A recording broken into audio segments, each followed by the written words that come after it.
right, greetings everybody. It's time for Bible study on this Passover before the days of unleavened bread and the feast of the Passover. And this is known as the Great Sabbath among the Jewish people. And I guess the reasons for that are rather obvious. Maybe we'll talk about that later during the feast, but it is the Sabbath that introduces the Passover. So it's great in that sense, and Passover symbolizes the time of redemption, of being set at liberty, freed from bondage. And so this Sabbath introduces that time and the Passover week, as they call it. And so it is great in that regard. Today is, let me get my calendar out here, 23rd day of the month of March, and the Nisan 10, as I said, 2013. Passover will be this coming Wednesday night, March 27, after sunset. That's when we celebrate the Passover Seder. It'll be about 7 o'clock, 7:15 p.m. here in Omak. And that's when we actually partake of the symbols and enjoy the Passover Seder and recount the meaning of the Passover, the history of the Passover, what happened in Egypt that particular first Passover, the miracles that God performed in delivering His people to teach us a lesson of Passover. Now, down through the centuries, a lot of confusion has arisen about the Passover and when it is to be observed. And today we have different ideas and different opinions. One person wrote and asked, not to me, but they wrote and asked somebody else about the Passover, and said, when is the Christian Passover for 2013? Is it Sunday, March the 24th, after sunset, when the Jewish calendar says Nisan 14 begins? Or is it Monday, March 25th, after sunset, which is when the Jewish calendar says the 15th day of Nisan begins? Or is it Sunday, March 31st? Which is basically, I think that's Easter Sunday. Or maybe the Catholics and the Protestants have it right. Maybe Easter, maybe Passover was changed to Easter. Well, it was, in a sense, by the church in Rome. They argued about that into the 4th century, and they find the church in Rome changed it to Easter Sunday in celebration of the resurrection of Christ, and said we should keep not only that, but Sunday every day Sunday every week of the year in honor of the resurrection. And they switched the Sabbath day and Sabbath observance to Sunday observance, and they changed the Passover from Nisan 14 to Easter Sunday, or the Sunday following Nisan 14 in the lunar calendar. Well, as I say, there's all kinds of confusion, and then there's the churches of God, which are confused because most of them follow the Jewish calendar, the official Jewish calendar, it was changed by Rabbi Hillel II in 358 AD. And that's when they quantified and mathematicized the calendar and made it a revolving mathematical, astronomical construct, eliminating the need to see the new moons to begin the year and to begin the months, as they always did in Jerusalem with the rabbinical calendar called the Calendar Council. And the Sanhedrin would appoint men to go observe the new moons, and then they'd see the new moon crescent. They would certify it, and then they would count 14 days, and that would be the day of the sacrificing of the Passover lamb. Then that evening, at the end of the day, they would cook it, roast it, and eat it as the Passover Seder or supper or dinner at the beginning of the 15th of Nisan. Now that is, however, a matter of controversy these days, primarily because of some people assume and they assert and they think that the Last Supper that Christ held with his disciples was the legitimate Jewish Passover. And they say he held that supper, according to their figuring and reckoning, at the beginning of Nisan 14, which means they would have had to kill the lambs either on Nisan 13 in the afternoon and then roast them, because the lamb had to be roasted and then eaten on the evening of Nisan 14, and that would crowd a lot of things together in a short space of time.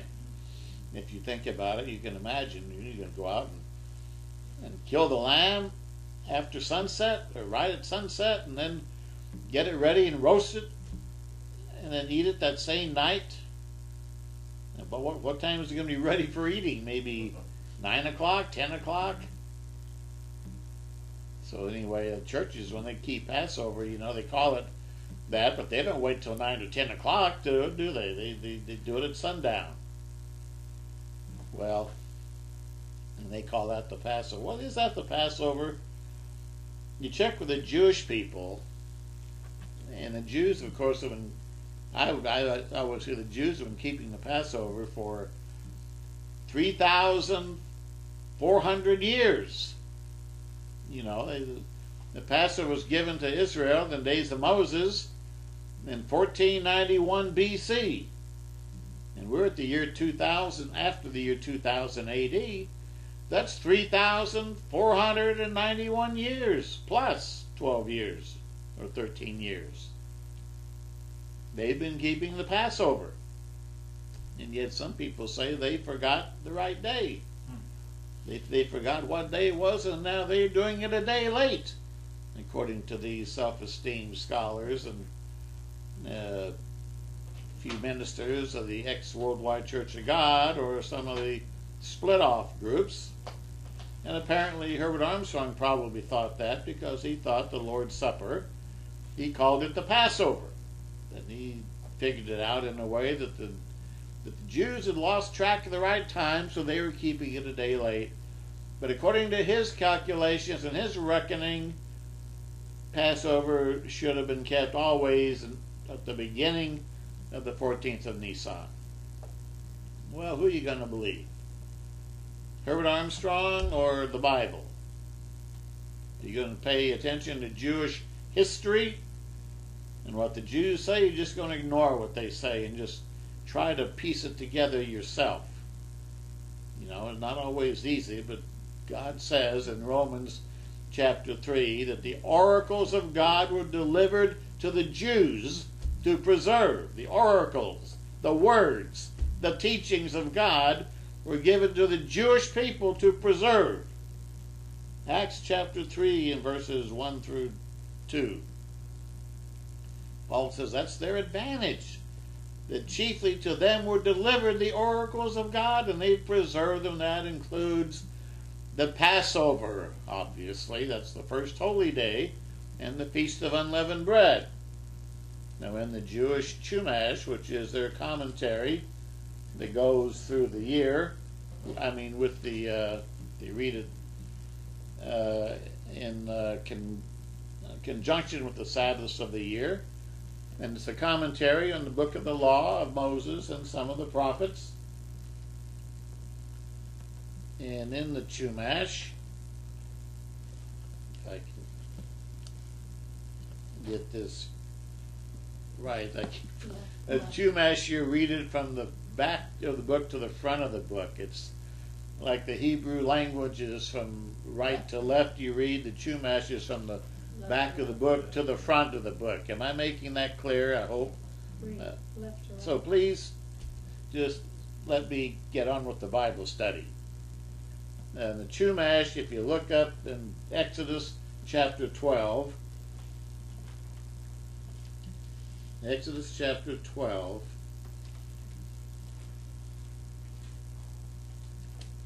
it comments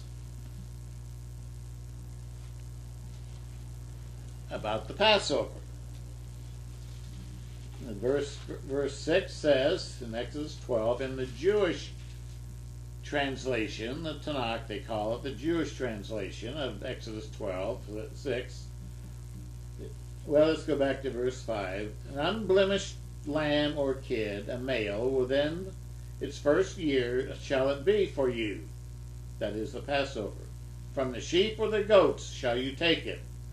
It shall be yours for examination until the 14th day of this month, the 14th day of Nisan. The entire congregation of the assembly of Israel shall slaughter it in the afternoon. 14th day of the month in the afternoon. Now, obviously, that cannot mean at the beginning of the 14th day, when the day begins at sunset, because sunset is after afternoon. You wait till the 14th day, begins at sunset, then you have night, then the next day is morning, and then the following afternoon is the afternoon of the 14th of Nisan. And it says you shall slaughter it or kill it in the afternoon. Well, now in the commentary section, it says in the afternoon. Literally, the Hebrew is ben ha'arbaim, which means between the evenings. Between the evenings. The afternoon is given this name, the commentary says, because it falls between two sunsets. The first is when the noontime sun begins to dip toward the horizon. The second is when the sun sets below the horizon. So in other words, you shall slaughter it in the afternoon after the sun begins to go down or dip toward the horizon, and is to be finished before the sun sets. That's afternoon.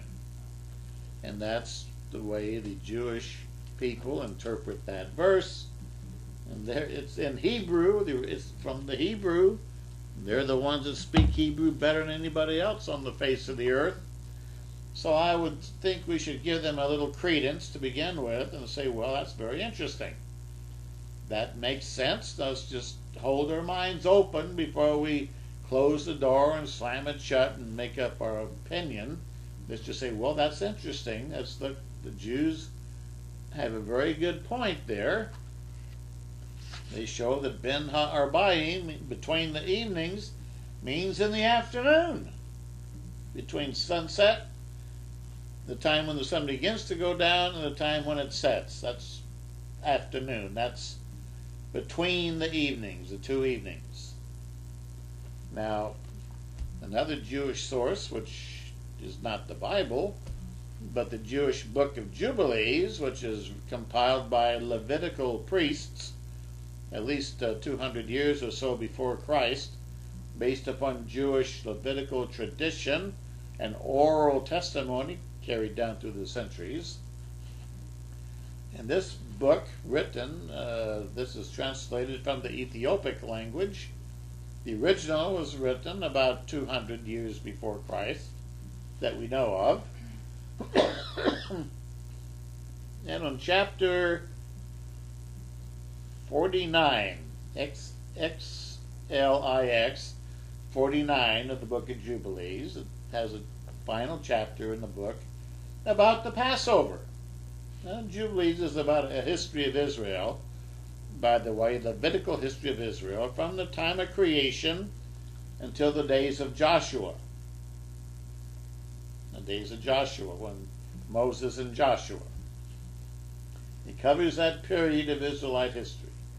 Therefore, it covers the time of the giving of the Passover, which was in the days of Moses and Joshua in 1491 BC. And so in the chapter 49, verse 1, it says, "Remember the command which the Lord commanded you concerning the Passover, that you shall keep it in its time, on the 14th day of the first month, that you shall kill it before the evening come. And they shall eat it during the night, on the evening of the 15th, from the time of the setting of the sun. For this is the first day of the festival and the first Passover." So in other words, the killing of the lamb is before the 15th of Nisan, and then it's roasted and eaten in the evening on the 15th day of Nisan. This was the Jewish practice 200 years before Christ. This is the Levitical book of Jubilees. Then that's verse 1. Then in verse 6, it says, "But you remember this day, all the days of your life, once in the year on its day, according to all the law thereof. And you shall not change the day for another day, or the month for another month, for it is an ordinance for eternity, which is engraven on the tablets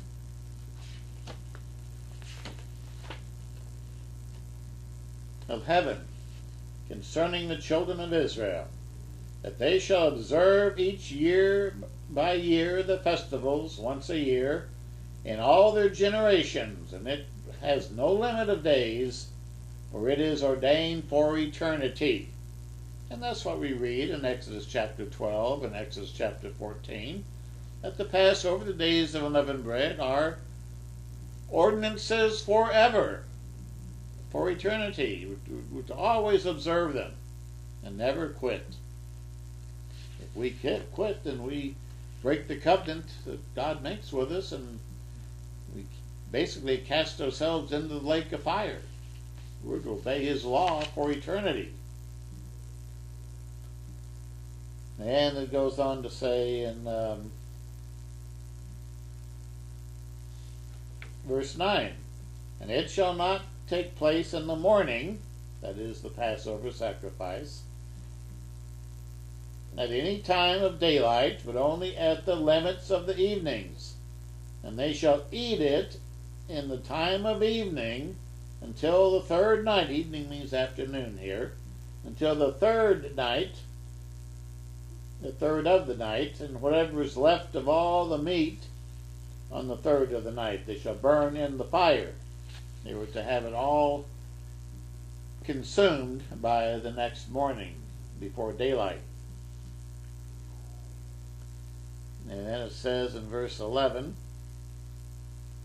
"On this account the Lord has commanded the children of Israel to observe the Passover on the day of its time, and that no bone in it shall be broken, for it is a festival and a day commanded, and there must be no change from it from one day to another, or from 1 month to another, but on the day shall this festival be observed.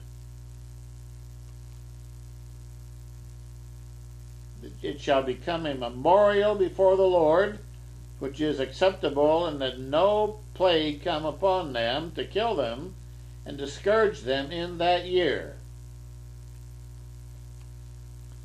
Then in verse 16 it says, "And in the days when a house shall have been built, a temple, in the name of the Lord, in the land of their inheritance, they shall go there and slay the Passover in the evening, as the sun goes down, in the third part of the day." That means, again, the third part of the day is what? Well, the daylight portion of the day begins at 6 in the morning. It goes for 4 hours until 10 o'clock in the morning. Then the second portion would be from 10 o'clock until 2 in the afternoon, the second third. And the final third would be 2 o'clock in the afternoon until 6 in the evening. That's the third portion, the third part of the day. That's when the Passover was to be killed.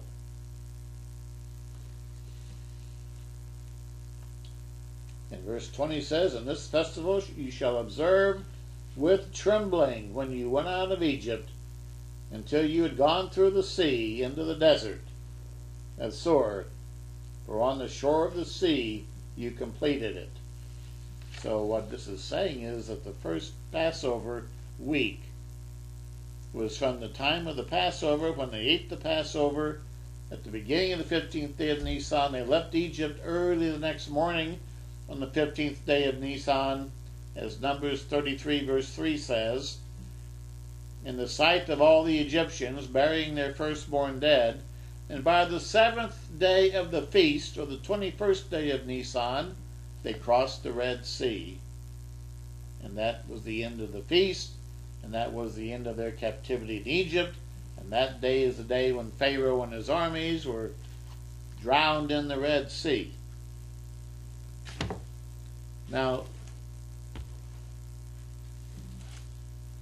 let's just look for a moment at a typical Bible dictionary called Palubitz's Bible Dictionary about the Passover.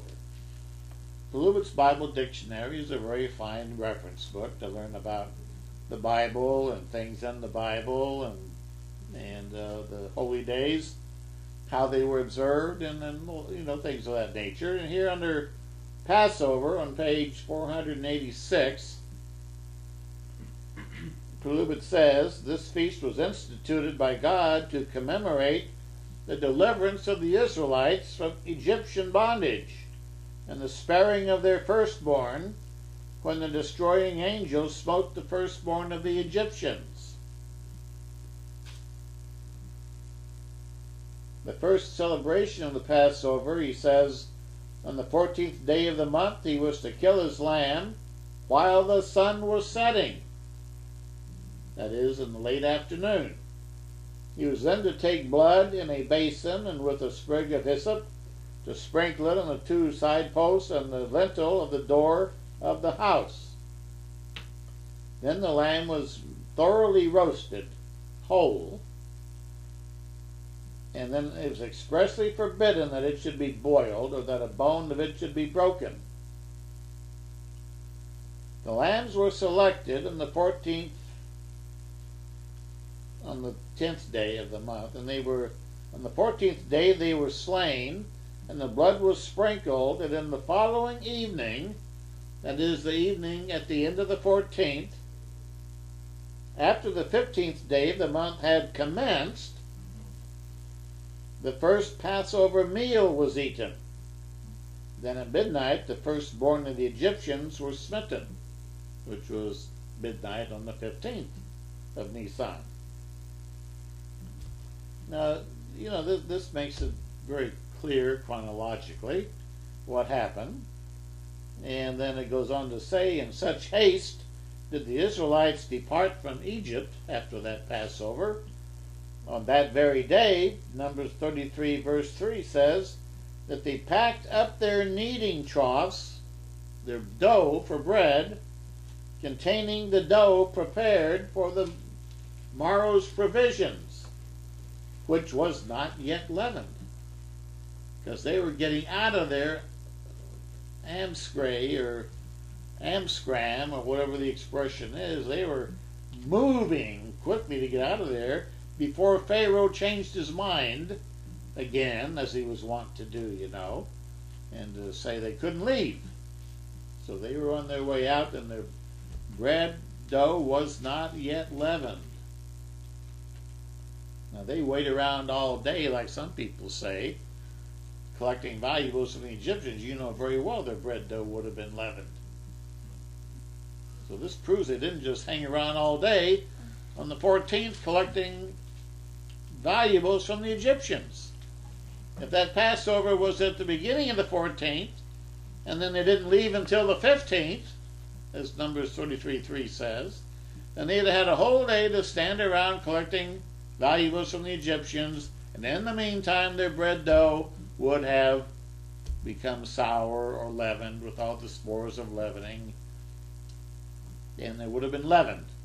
But it says very distinctly in Exodus that their dough was unleavened when they left Egypt. It's very plain that it did not have a chance to leaven. They were in such a hurry. Now,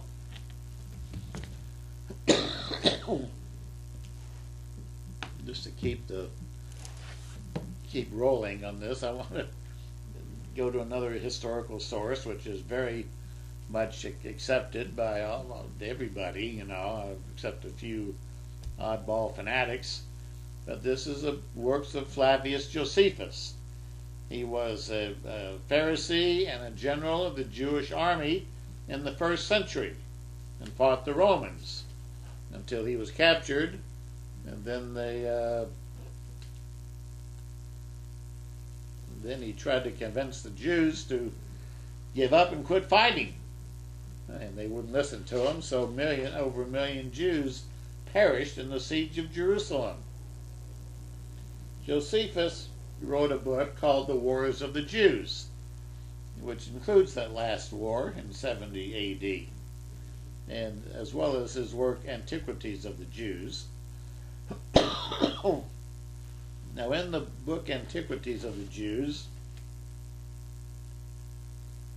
he goes into the subject of the holy days and the Passover, and I can find the right page here. Well, he says that Passover is in the spring of the year under the sign of Aries, which is in the first month of Nisan of the year, in the spring of the year. On the 14th day of the month, he says, and then on the 15th day is the Feast of Unleavened Bread until the 21st day. But now in the Wars of the Jews, on book 6 of the book, chapter 9 and paragraph 3, he talks about the Passover. He says, now the number of those that were carried captive during the war was collected to be 97,000, as was the number of those who perished during the whole siege, 1,100,000. The greater part whom was indeed of the same nation with the citizens of Jerusalem, but not belonging to the city itself. For they were come up from all the country to all the feast of unleavened bread, and were all of a sudden shut up inside the city by the Roman army, which at the very first occasioned as great a straitness among them, that there came a pestilence upon the Jews. And he says this was the coming of their feast, which is called the Passover, when they slay their sacrifices. From the 9th hour to the 11th hour, they slay their sacrifices. And that's the 9th hour to the 11th hour of the day. Now this is the Hebrew day began at 6 o'clock in the morning, our Roman time. So their first hour would have been 6 o'clock. The 6th hour was 12 o'clock noon. The 9th hour was 3 in the afternoon. And the 11th hour was 5 o'clock in the afternoon, our time. So he's saying they slew the Passover sacrifices from 3 p.m. to 5 p.m. on the 14th day of Nisan. Then he talks about how many there had to be inside the company, and there were so many that for the feast altogether amounts to 2,700,000 people, and 200 keeping the Passover in Jerusalem. Over 2 million people at the time of the 70 A.D. And when did they kill the Passover lambs? Between 3 and 5 in the afternoon. Now, when you look at that, say, well, that's interesting, but so what difference does it make? Well, remember what the book of Jubilees says: we shall not add to or subtract from the day. If God says, do it at the end of the 14th and eat it on the 15th, because that's what conclusion you have to come to, then how can we get away with advancing it a day earlier and eating what we call a Passover on the day before the Passover, or the evening before the Passover? How can we say that the Jews had to kill their Passover lambs on the 13th when God says keep them up until the 14th and kill them on the 14th? Slaughter them on the 14th, not the 13th. And we're talking about a lot of lambs, right? Slain at the temple or in Jerusalem. And they had to be kept up until the 14th and then sacrificed sometime during the day, light portion of the 14th. And if you just keep it up to the very stroke of evening at the beginning of the 14th, then you still got to cook it for a couple hours. But the Jews didn't do that. All the historical records show they kept them up until the afternoon of the 14th of Nisan, not the previous evening.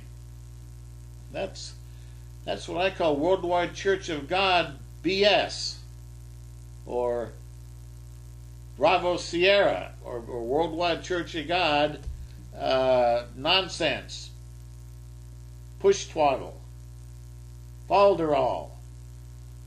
Now, again, let's look at the temple, its ministry and services by Alfred Edersheim. He's a Christian. Actually, he was a Jewish man of the 19th century, in the 1800s, 1825, I think it was, when he did a lot of his writing. And he wrote The Temple and its Services. He was Jewish by background, but became a Christian. And as such, he had a great deal of knowledge of Judaism.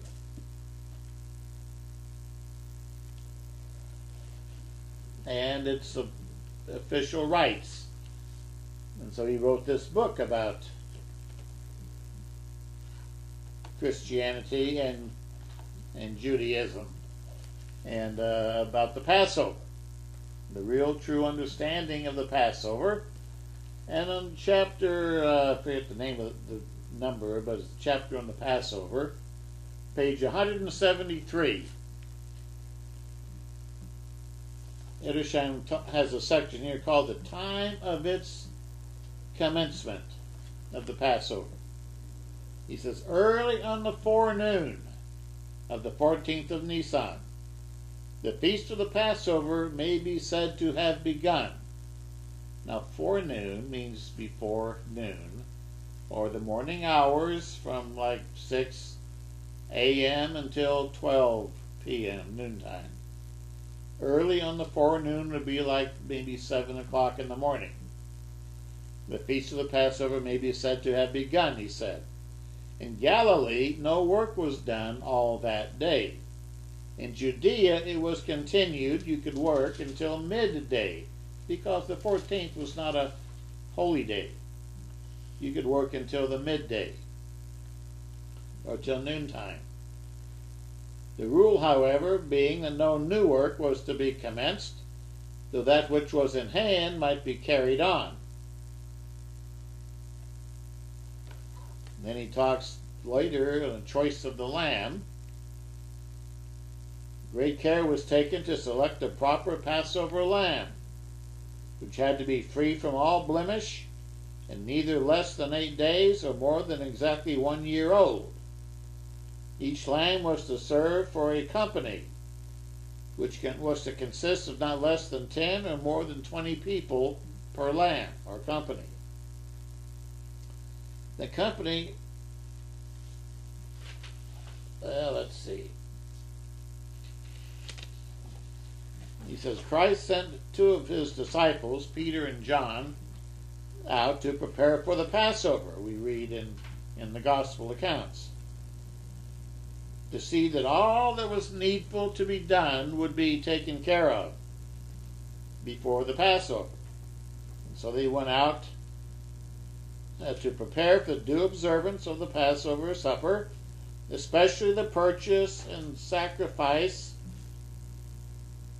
of the Passover lamb. They had to prepare purchasing a lamb for the group for the feast of the Passover.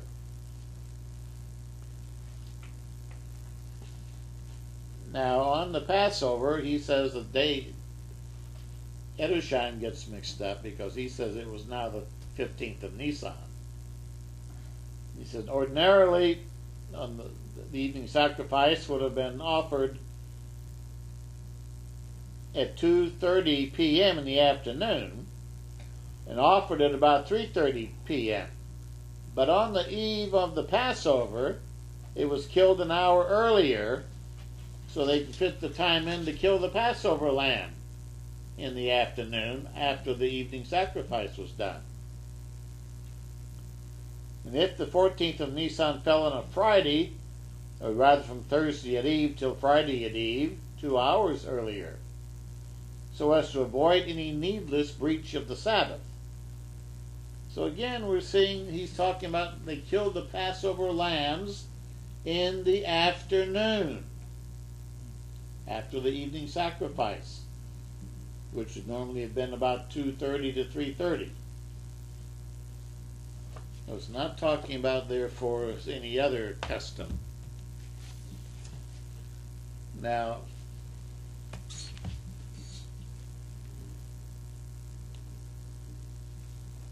let me read this from the Septuagint, which is the Greek translation of the Bible, the Old Testament. The Greek translation in Exodus chapter 12, verse 18. Well, first of all, let's go back to Exodus 12, verse 6 in the Septuagint. Remember, this chapter 12 of Exodus is the premier chapter that details the original Passover. How it was done, when it was done, how long it was kept, and all the details in Exodus chapter 12. And verse 6 says, after you take of all the lambs and the kids, it shall be kept by you until the 14th of this month, and all the multitude of the congregation of the children of Israel shall kill it toward evening. It's kept up until the 14th of the month, and then it's kept, and on the 14th then, toward the evening of the 14th is when they're going to kill it. Now, technically speaking, every day has 2 evenings. A lot of people don't understand this. But from the time the sun sets until it's dark, you can call that an evening. That's an evening. Because it says in Genesis that evening and the morning were the first day. And evening there in Genesis chapter 1 means the night, and morning means the daylight. The nighttime and the daylight was the first day, and God's day begins with sunset.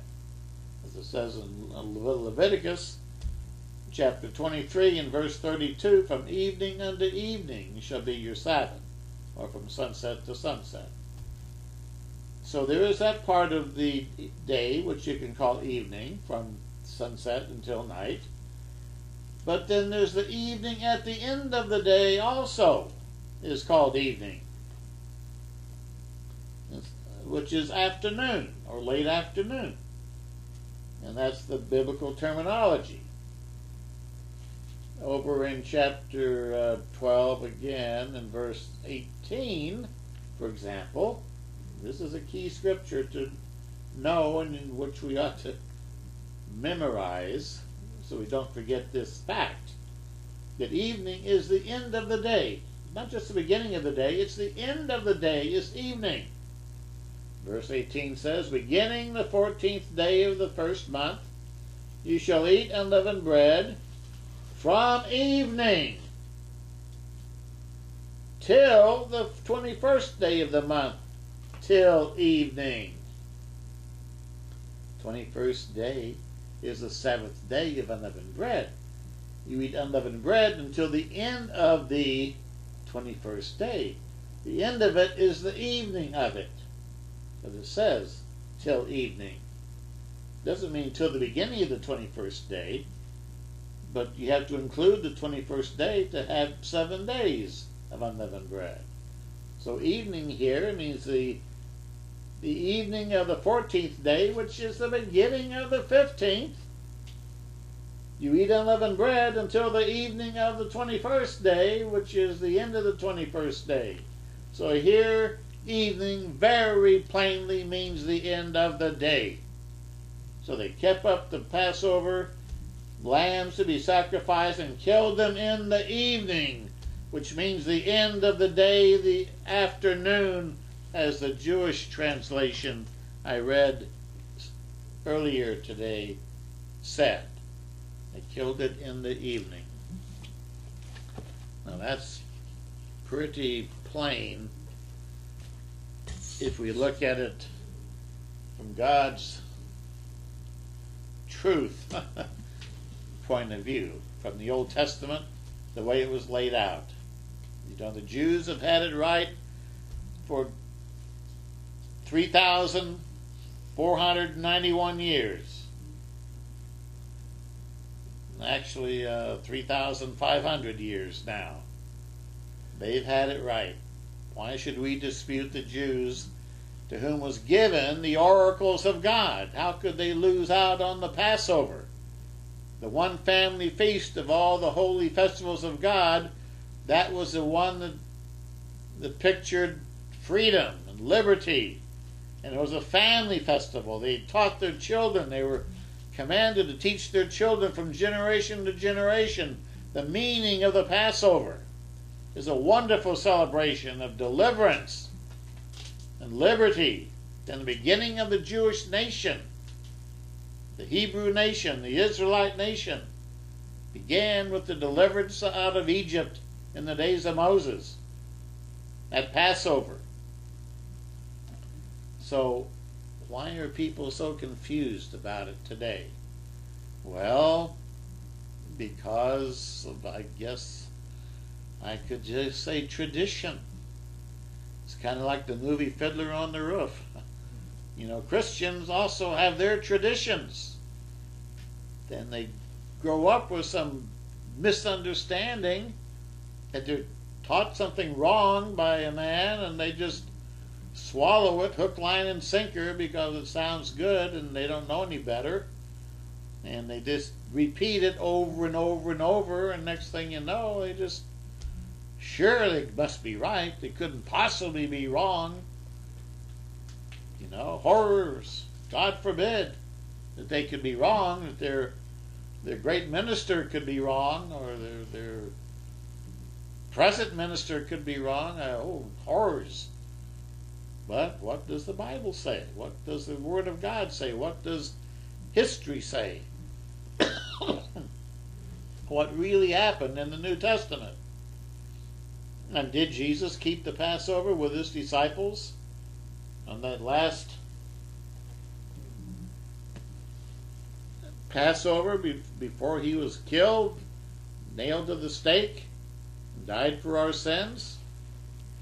You know, was Christ killed after the Passover? Was he killed before the Passover?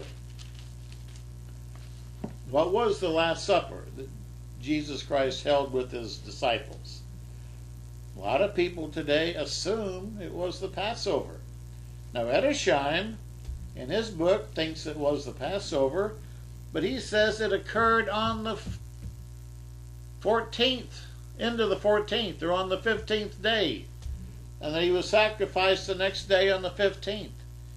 So we have to remember that the scriptures show plainly he was killed on the 14th. As it says in Mark chapter 13, that he was nailed to the stake at 9 a.m. in the morning. It says in Mark chapter 13. And then he was on the stake at noontime, and a great cloud occurred, great darkness occurred from noon until 3 o'clock in the afternoon, and then he died at the 9th hour, or 3 o'clock in the afternoon, on the 14th day of Nisan. And that's the very time that all the lambs in Israel, in Jerusalem, were being slain by the Passover observers among the Jews. They took the lambs up to the temple, or have them, they'd be slaughtered and then butchered and then eaten the following evening on the 15th of Nisan. So even as Christ was dying on the cross, lambs were being slain at the temple of God as the Passover lambs. And the high priest's lamb was being slain at that very moment. Well, if that's the case, then Christ was our Passover. He died at the very time the Passover lambs were being killed, and you can't eat the Passover lamb till after it's killed and dead and cooked. So the Jews took the Passover lambs back to their abodes and put them on spits and roasted them. How long does it take to roast a lamb? Now, these were whole lambs. They'd been gutted, but they were still the whole lamb turning on a spit. You know, that'd take several hours. That'd take at least a couple hours to properly cook a lamb, and after they take them back to their abodes. So they'd probably eat about between 6 and 8, 9 o'clock in the evening, which would be on the 15th day of Nisan, because, you know, they take them down off the, take them after they kill them, they still have to roast them, and they'd kill them between the 3rd hour and 3 in the afternoon and 5 or 6 in the afternoon, then roast them, and so they could eat them between maybe around 6 and 9 in the evening. Well,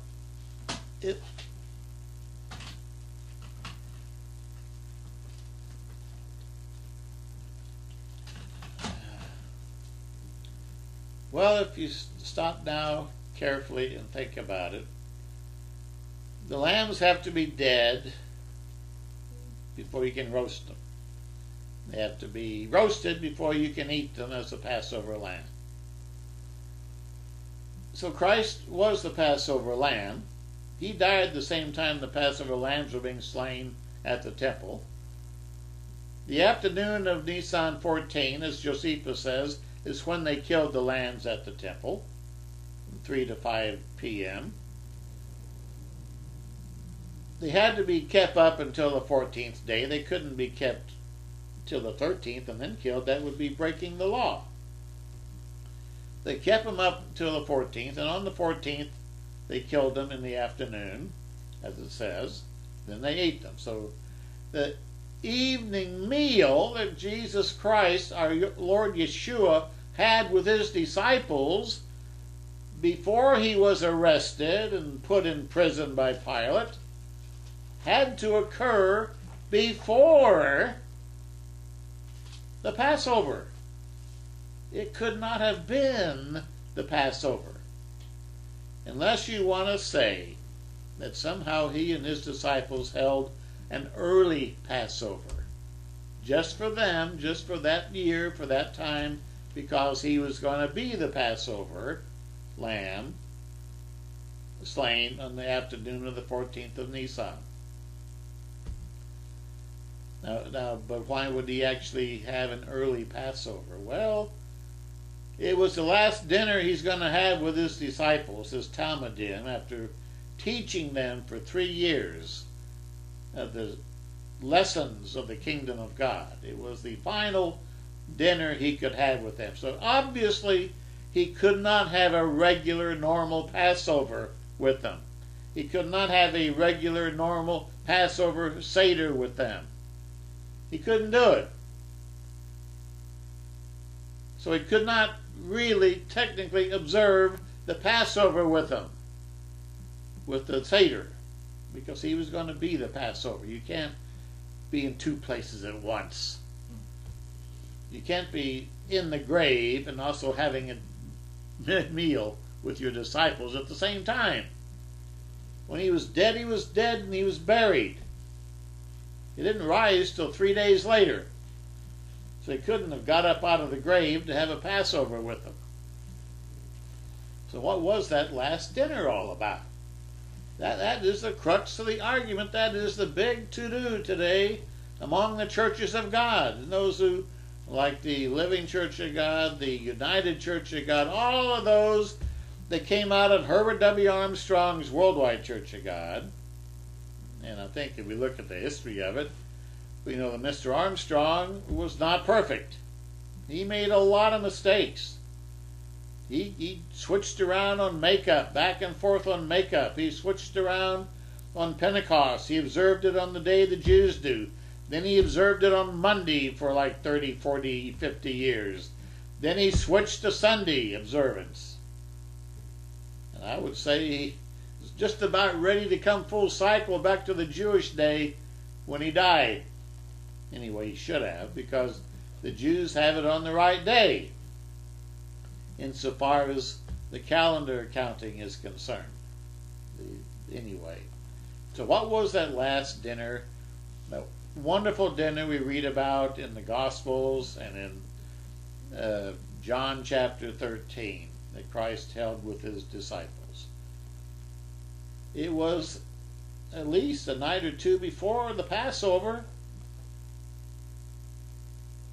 You know, when you really look at the chronology of Christ last week, it was 2 nights before the Passover, because the night before the Passover, he was in prison. And the night before that is when he was arrested by the Sanhedrin and the palace guard, you might say, and then interrogated all day on the 13th, and kept overnight at the beginning of the 14th in prison. Or on the day before that, I mean.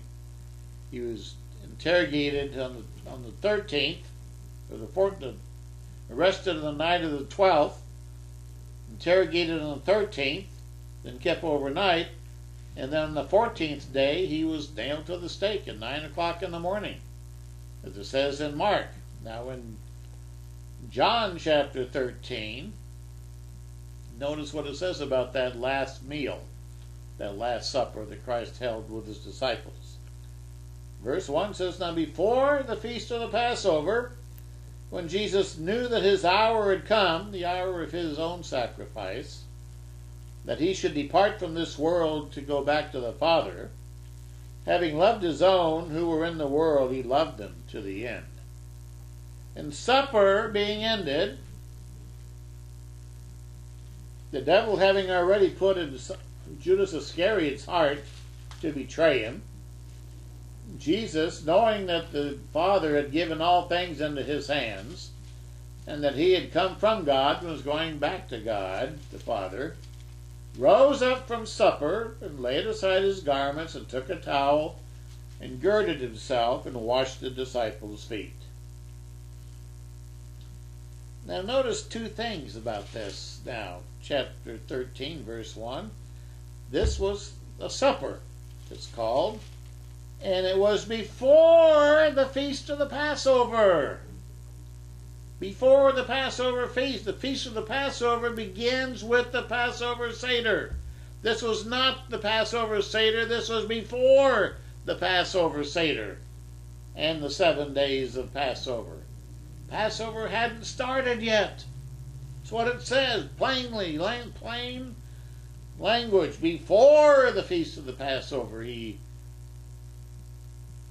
thought about what was going to happen that year, that he was going to die for our sins. And having finished eating supper, or during supper, as my margin says, he got up from this supper and washed the disciples' feet. Did he get up in the middle of the Passover Seder? It doesn't say that.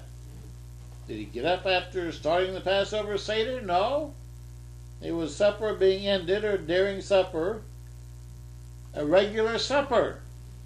The Greek word here is daitnon and means an evening meal. An evening meal. Now, over in John chapter 19, I want to make this short and sweet, as they say, and clear. John 19, verse 14. And by this time, he's already been arrested and taken captive and interrogated and brought before Pontius Pilate. And Pontius Pilate's been talking with him and trying to let him go, to set him free, but the Jews wouldn't tolerate it. And so he appears before Pilate for a final time. Verse 12 says, from then on Pilate sought to release him. But the Jews cried out, saying, if you let this man go, you're no friend of Caesar's. Whoever makes himself a king speaks against Caesar. So Pilate was afraid that he'd be misinformed about, or rumors would go back to Caesar that Pilate was befriending an enemy of Caesar. So Pilate chickened out. When Pilate therefore heard that saying, verse 13, he brought Yeshua out and sat down in the judgment seat in a place called the Pavement, but in Hebrew it's called Gabbatha. Verse 14, now it was the preparation day of the Passover. So it's the day before the Passover feast begins. The day before the Seder. It's the preparation day, a day before, or a time before, during the time of preparation. It was actually the 13th day of Nisan, which was a preparation day for the Passover. It took several days to prepare. Remember, the preparations began at least by the 10th day of Nisan, when the lambs were selected. And they had to repair the roads leading to Jerusalem in advance of all the pilgrims coming in. So this was during the preparation of the Passover, and it was about the 6th hour. The 6th hour is 12 o'clock noon. Remember, the day began at 6 a.m., our reckoning, and 6 hours later is 12 o'clock noon. So Christ appeared before Pilate and the Jews here this final time about 6 o'clock noon, 12 o'clock noon. 6th hour equals 12 o'clock noontime. And Pilate said to the Jews, behold your king! And they all cried out, away with him, crucify him. And Pilate said, what, shall I crucify your king? And they said, we have no king but one, Caesar.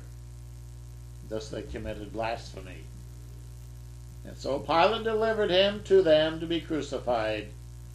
And the soldiers took Christ away and led him away. And other scriptures show he was led away to a prison. Isaiah chapter 53 says he was put in prison and later taken out of prison. In Mark chapter 13,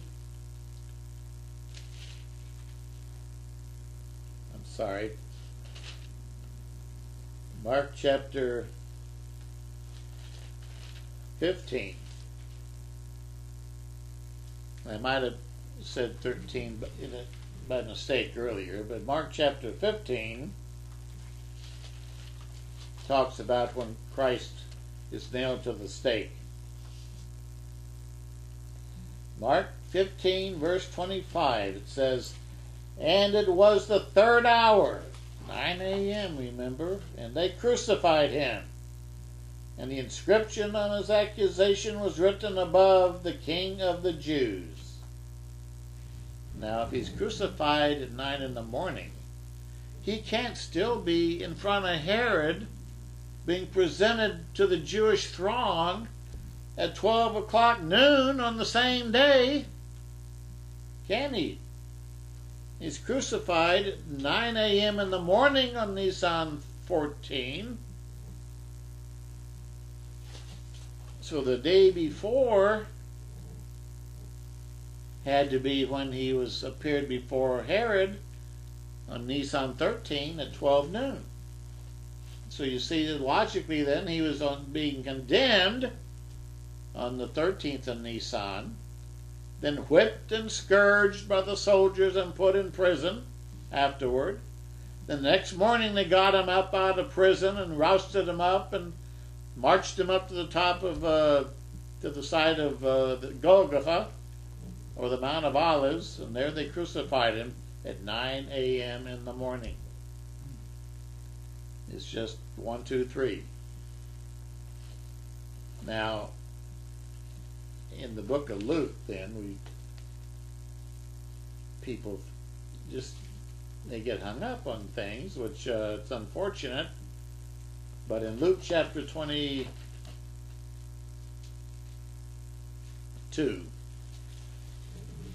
we read about Jesus and the Last Supper again, and the preparations for the Passover. So let's go through this chapter now with a fine-tooth comb.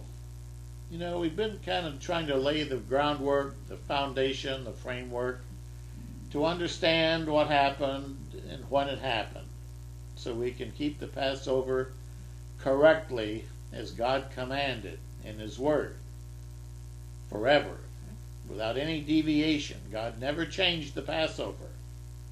There are some who say He changed it, that Jesus changed it. Well, how can He change that which God commanded forever? And God condemns in the book of the law, He said, "You shall not add to or subtract from my law." And Christ came to bring the law and expand it and make it more understandable. He didn't come to change it or to do away with it. He came to exalt it and magnify it. He Himself said so in Matthew chapter 5. He said, "Think not that I've come to change the law." He did not come to change the Passover. If you can establish when it was kept in the Old Testament, then Christ kept the very same time and the very same day. He did not come to change it. He said so. Matthew chapter 5 and verses 12 through 14. Read it. As they say, read it and weep. All you spiritual fornicators and adulterers who change the Word of God to suit your convenience and your opinion. Luke chapter 22 then. Let's look at this. Now the feast of unleavened bread drew near, which is called Passover. So the whole feast is called the Passover.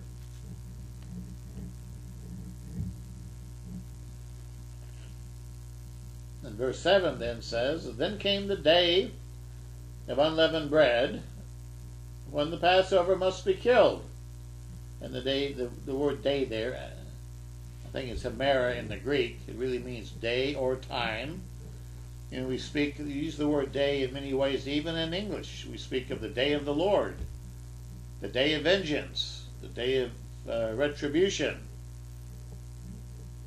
Days can be that's a period of time. So this is talking about the period of time of unleavened bread is coming up when the Passover must be killed. So that's giving us a time frame. But it's not the first day of unleavened bread, because that doesn't occur till after the Passover lambs are slain, you see. So this was a preparation day for the unleavened bread. And that's in the preparation time is when the Passover must be killed. So in this particular preparation day, before the Passovers were killed, Yeshua said to Peter and John, "Go prepare the Passover for us, that we may eat." So He's saying to them, well, go out and find a place for all of us to keep the Passover.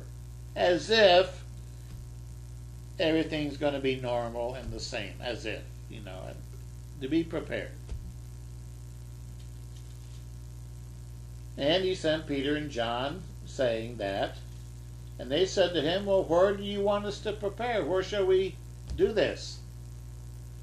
And he said to them, behold, when you go in the city, you'll see a man you'll meet carrying a pitcher of water. Follow him into the house where he enters. Then say to the master of that house, the teacher says to you, where is the guest room, where I may eat the Passover with my disciples? So it's planning for the future. Where's the guest room where I may eat the Passover with my disciples? As if they're planning to do it, making all the arrangements for the feast. Where I may keep the feast of the Passover and unleavened bread. They're probably arranging to have this room or rent this room for the whole 7 days of the feast. He says, so they'll show you a large room, upper room. Then there make ready. Do whatever needs being done. What needed to be done? Well, they need to de-leaven it.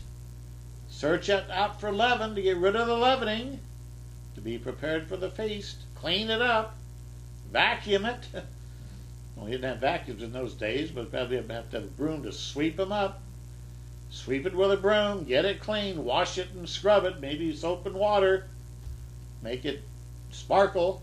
Get ready for the upcoming feast of unleavened bread. So there's no contamination there. So they went, as he has said, and they found the room, just like he said, and they prepared for the Passover. Okay, well, again, they had a lot of preparation to do, cleaning and scrubbing and preparing and laying in supplies, buying unleavened bread, if they could, fruits and vegetables and nuts, and just getting ready for the feast, right? Isn't that clear? Clear as crystal, as they say. They prepared. Now verse 14, I believe, starts out talking about another subject. They've done the preparation. They've done what he said. Now evening time comes. Evening time. And it says, when the hour was come, the hour for what? Well, I would say for dinner, for supper. He sat down. Well, what do you usually do with evening time? You sit down for supper. And the 12 apostles sat down with him. And then he said to them, with fervent desire, I've desired to eat this Passover with you before I suffer. For I say to you, I will no longer eat of it until it is fulfilled in the kingdom of God. Well, that's caused people all kind of problems. Now, we've just seen this is a day of preparation. He's going to be slain and killed when the Passover lambs are going to be slain and killed. All the Jews will be celebrating the Passover, eating their roasted lamb at the beginning of the 15th of Nisan, after they've all been roasted, at the end of the 14th. This is a couple of days, evenings before that. And yet he says to them, with fervent desire, I have desired to eat this Passover with you before I suffer. But the Passover wasn't for 2 nights yet. For I say to you, I will no longer eat of it until it's fulfilled in the kingdom of God. Well, what's he going to do? Have a special going away dinner? It's like a Passover. It's very special. It's a very wonderful dinner. It's a goodbye dinner. He's going to be killed in a couple days. This is his last chance to meet with his most loyal, fervent disciples and followers. So he tells them, I've really wanted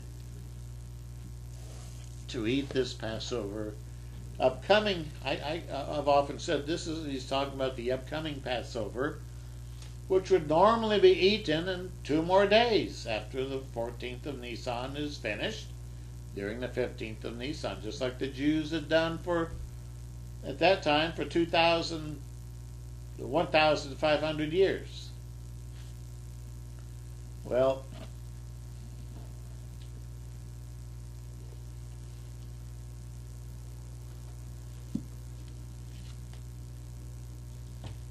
what does he mean here? In Thayer's Greek-English lexicon of the New Testament,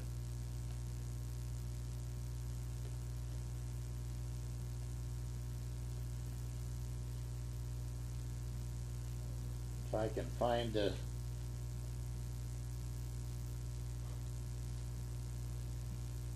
word in the Greek, I can't even pronounce it.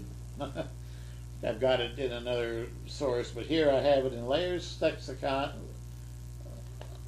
Thayer's Greek-English lexicon. So I want to call that a lexicon. Anyway, it's a lexicon.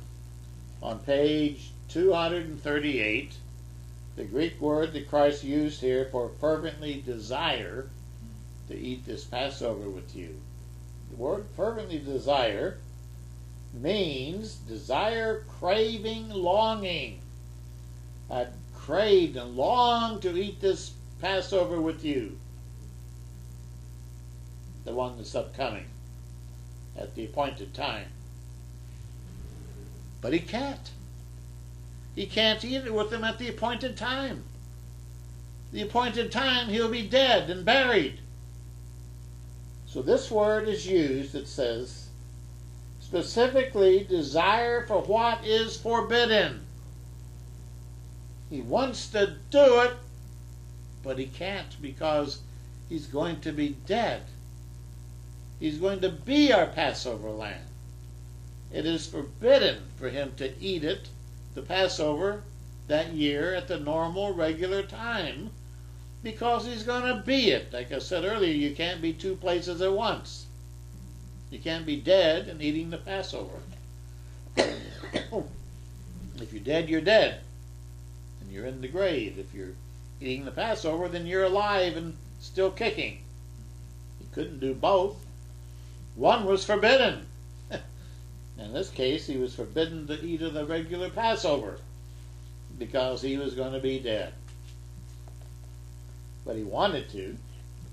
He desired to eat the Passover with them, but instead he had this wonderful meal with them where he talked to them and encouraged them and told them what was coming. And he gave the sop to Judas. Now the fact that this was not a Passover meal as such is proven by several things. Number one, he handed Judas at this meal a sop of bread.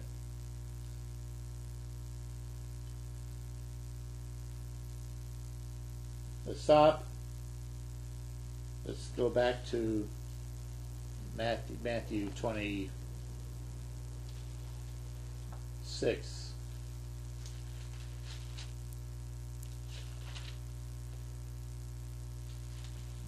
At this last meal, this going away supper, it says in Matthew 26 verse 20, when evening had come, he sat down with the 12. And as they were eating what? It doesn't say the Passover. It wasn't Passover yet. They were eating supper. As Luke calls it supper, and John calls it supper. And as they were eating, he said, assuredly I say to you, one of you will betray me. And they were all very sorrowful, and each one of them began to say, Lord, is it I? And then he answered and said, he who dips his hand with me in the dish will betray me. The Son of Man indeed goes just as it is written of him. But woe to that man by whom the Son of Man is betrayed. It would have been better for him that he had not been born. Then Judas, who was betraying him, answered, said, Rabbi, is it I? And he said to him, you said it. And as they were eating supper, Jesus took bread, and the Greek word there is artos. Artos means regular bread. Just plain old bread. Leavened bread. Unleavened in Greek is azumos. Doesn't say unleavened bread. It says he just took bread, artos, and blessed it and broke it and gave it to the disciples. and said, "Take, eat, this is my body. Do this in remembrance of me." So he gave them a new ceremony. We call it the Kiddush, or the set apart, sanctification, or holy. The ceremony called the Kiddush, which means holy things, and it consists of bread and wine. The bread, he says, symbolizes his blood. The bread symbolizes his body broken for us, and the wine symbolizes his blood shed for us, paying the penalty for our sins.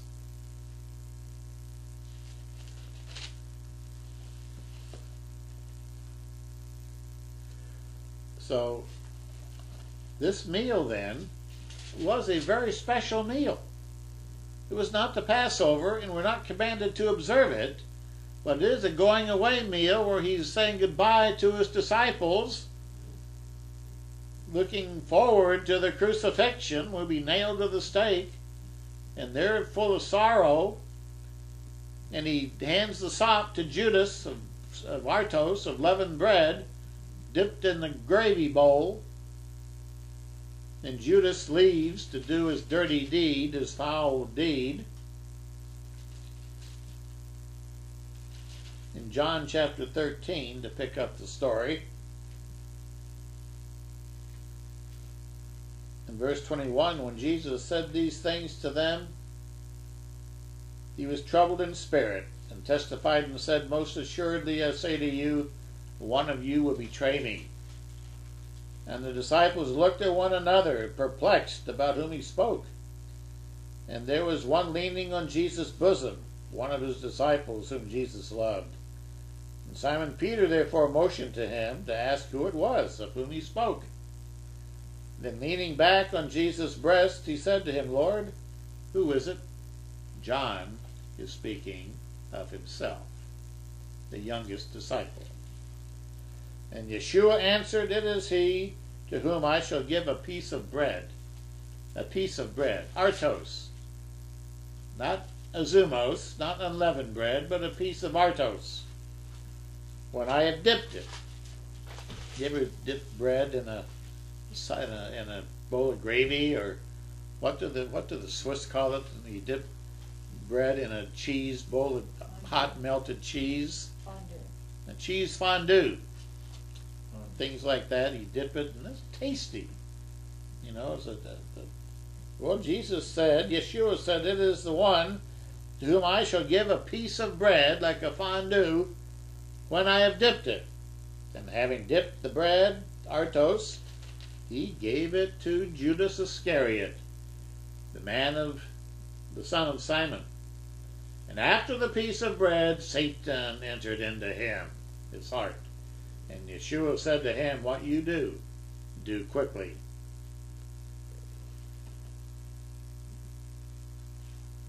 Having received the piece of bread, verse 30, he then went out immediately. It was night.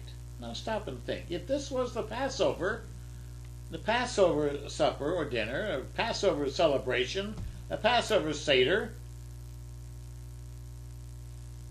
would he have just got up and left? And when he did get up and leave, verse 28 says, "But no one at the table knew for what reason Christ told him, 'What you do, do quickly.'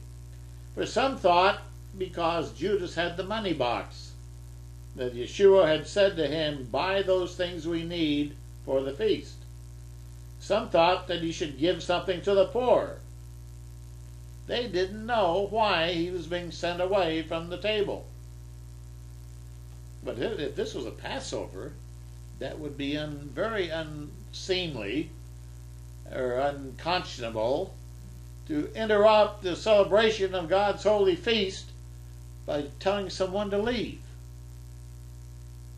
They would have wondered, well, what's this all about? But instead they thought that, well, he's going to prepare for the Passover. Obviously, they didn't think the Passover was here yet. That maybe Judas was being sent out to buy some things preparing for the Passover that was still to come. Because this was 2 nights before Passover would be eaten by all the Jews. And the fact is, Christ kept the Passover along with the Jews the very same time they did.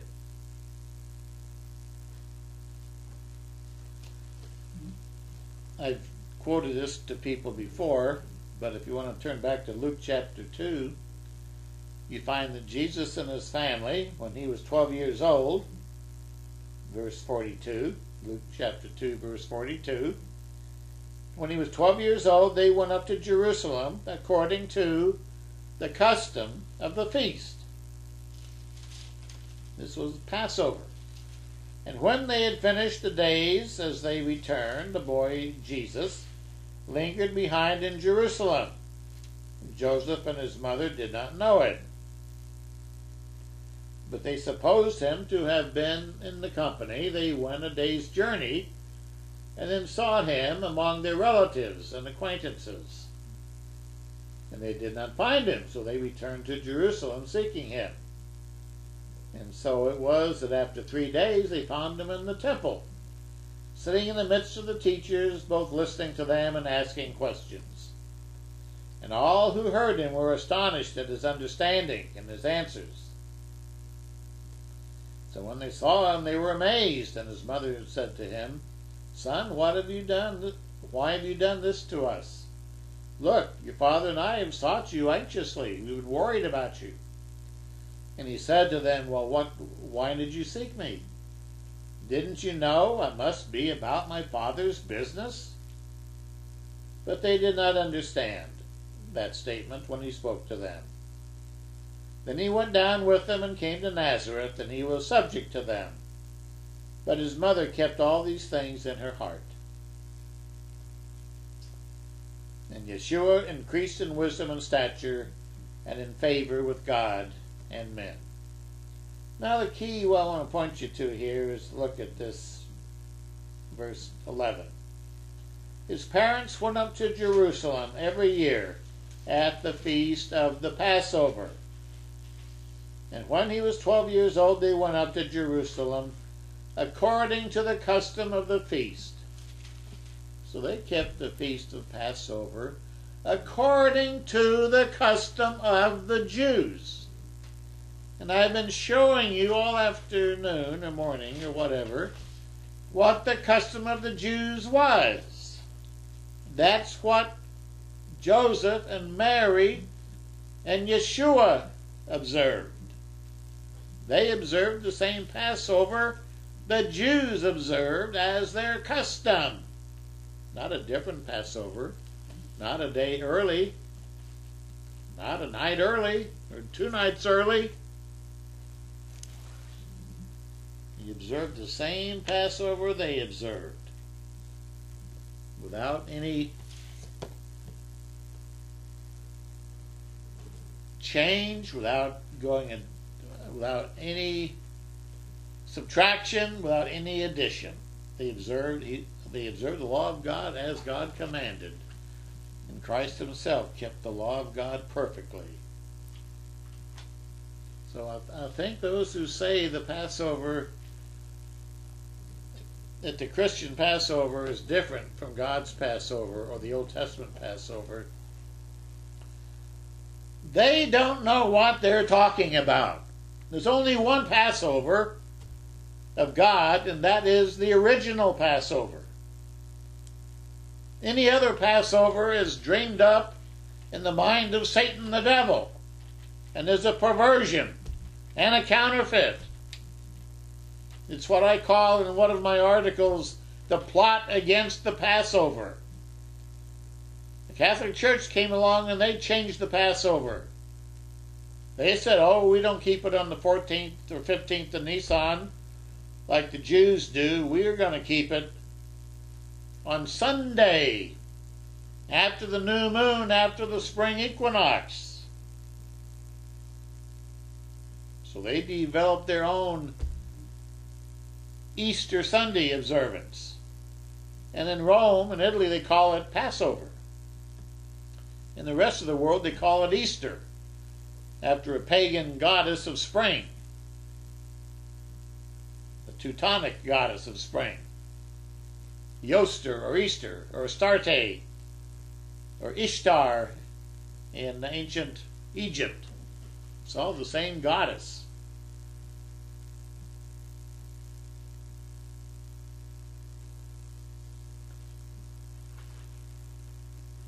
Looking in the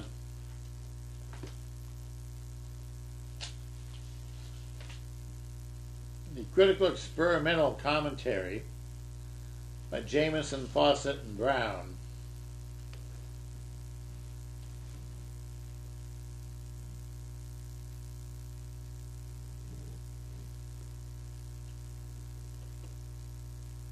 Luke 22.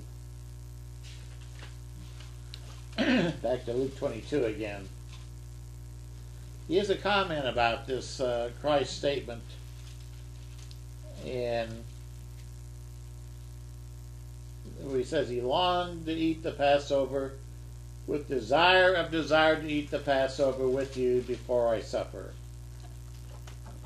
The Jamieson, Fawcett, Brown commentary says the last meal one is to partake of with his family or friends before his departure, even for a far or distant land, is in all probability never to see them again, is a solemn and a fond one to any thoughtful and loving person. This last meal of a martyr of Jesus, Yeshua, with his friends in the truth, before being led forth to execution, is still more touching. But faint are these illustrations of the emotions with which Yeshua now sat down to supper with the 12. This was a very emotional dinner. It was a very special dinner. It was a dinner to which he imparted to them the real meaning of the blessing of the bread and the wine, the Kiddush, that the bread represents his broken body and the wine represents his shed blood whenever we partake of the Kiddush. And we partake of the wine and the unleavened bread during Passover also, as a reminder of Yeshua, who died for our sins, a reminder of the Lamb who sacrificed for our sins. As the Apostle Paul said in 1 Corinthians chapter 5 and verse 7, for Christ our Passover is sacrificed for us. Therefore let us keep what? The feast. What feast? The feast of unleavened bread, the feast of the Passover, which begins with the Passover Seder on the night of the 15th of Nisan. So all of these feelings were concentrated that last meal, that last night, as Christ ate with his disciples. All the sweetness and all the sadness of his social intercourse with them from that day that he first chose them to be with him were now to be concentrated and heightened to their utmost intensity on this final night. During the brief 2 or 3 hours during their last meal together. Then they went out to Gethsemane, and he prayed 3 times. Then he was arrested and led captive. Then he was interrogated and cast in prison, appeared before the Sanhedrin, then appeared before Pilate, then was taken back before King Herod, then was brought back to Pilate at noontime when he was condemned. And then he was beaten and flogged and whipped and put in prison. And the next morning at 9 a.m., he was marched out to the stake on Golgotha, on the Mount of Olives. and crucified and nailed up there for our sins. And then 3 days later he arose from the dead. Christ our Passover, arisen to bring us eternal life. Brethren, let's keep the Passover holy at the appointed time, as God commands, rejoicing in Christ our Savior and in this true knowledge of the truth of God. Amen.